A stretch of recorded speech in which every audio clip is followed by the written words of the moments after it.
Shalom from Israel, I'm Avi Melamed. Today is November 29th. We mark a 55 day to the war between Israel and Hamas in Gaza Strip. For the last 10 days there has been a pause in the fight because of the process of releasing of hostages that were captured by Hamas on October 7th.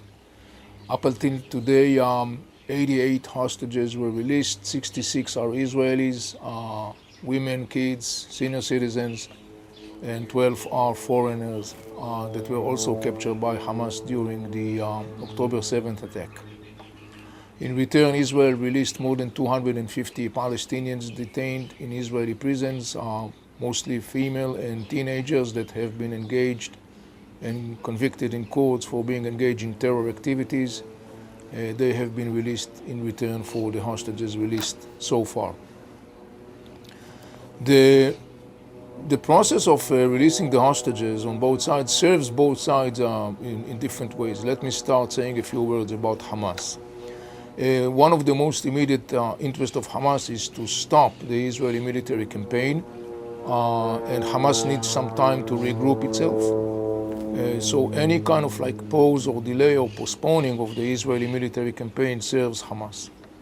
The other thing that Hamas is interested in is, of course, monetizing the sins of releasing Palestinians from Israeli prisons.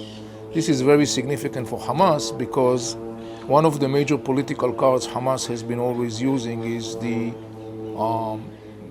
marketing to the Palestinians that Hamas will release all the Palestinians that are in prisons in Israeli prisons after they have been convicted in conducting terror attacks.